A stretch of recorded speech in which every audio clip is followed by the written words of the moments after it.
Господин Христов, благодаря, че се съгласихте да разговаряме. Вие се занимавате с страшно много неща. В много случаи те са разнопосочни, като че ли поне за гражданите, които не ви познават, така изглежда. Появявате се в различни медии по различни теми. Напоследък нашумяха и вашите инициативи с създаването на фондацията Граждани против бюрокрацията. Как стигнахте до тази идея да работите в тази посока? И дълги години съм бил в бизнеса и знам какви са тежестите върху бизнеса като административни процедури, и също така към всички хора, като обикновени граждани. Така ли, че трябва да извършват най-различни процедури, било то в община, министерства или така нататък.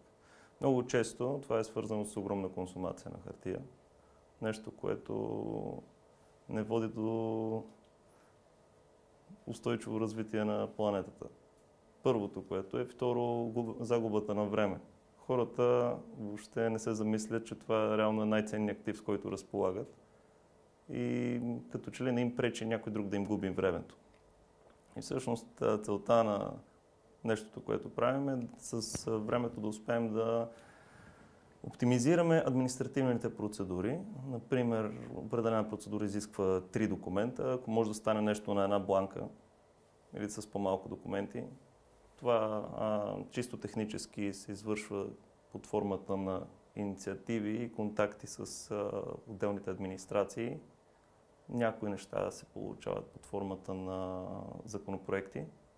Именно проблемите с администрацията ви стимулират, а всъщност вашата работа е свързана именно да убеждавате администрацията да се съгласи да ви подкрепи. Как се случва това? Лесно ли?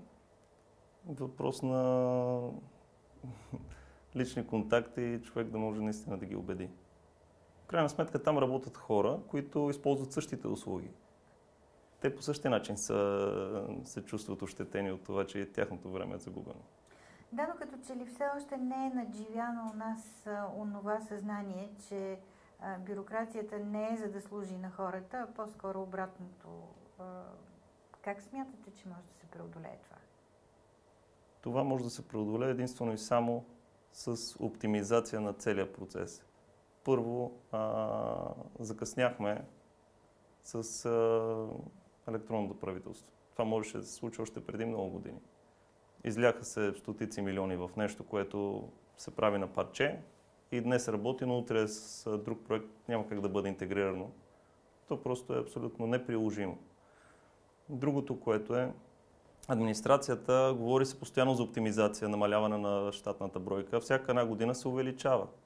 Ето, преди години бяхме свидетели, например, за така наречените ДМС, допълнителни материални стимулирания. Оказва се, че има служители в администрацията, които взимат по 15, 20 или 30 хиляди лева месечно. Нещо, което включително шефове на частни фирми на изключително високи постове не взимат такива пари. Да, така е. Това е подкрепа на моята теза. Било то, примерно, председател на Народна банка или председател на комисия по финансов надзор. Хубаво е, че сега започнаха да ги орязват. Особено за комисията по финансов надзор. Да, но това идва в подкрепа на мотива да ви задам този въпрос. А вие как виждате собствения си принос в битката с бюрокрацията, освен чисто техническия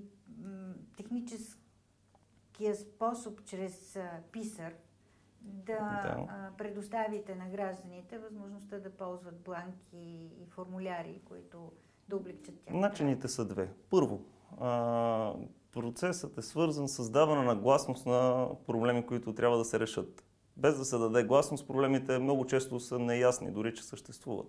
Второ, основният ни проект, платформата Писар, е създадена с цел да помага на хората да могат сами да генерират документите си, които са им необходими.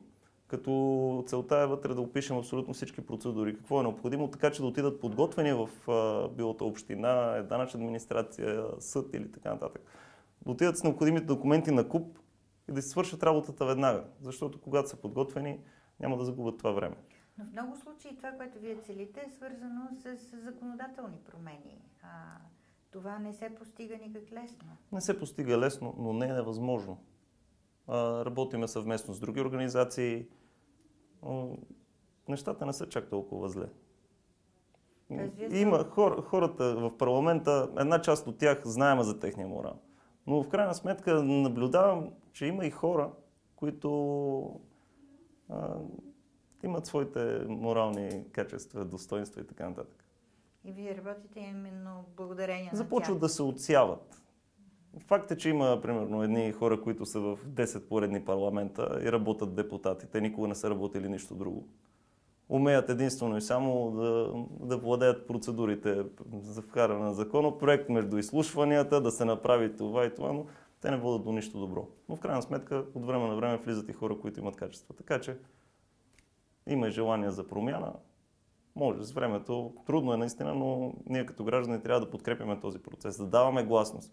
Когато на един депутат бъде обяснено от много браншови организации или има отпор на някое негово решение, виждате, че всяко едно решение бива спирано, ако скочи гражданското общество. И ние въобще като граждани, ако започнат акции по Фейсбук и така нататък, тя ги е страх, защото те са на косъм, веднага могат да паднат от власт. Не са толкова стабилни, колкото изглеждат. Затова те се пазят. Когато има добри инициативи, единственото нещо, което трябва да се дава гласност. По този начин ние можем да вървим напред.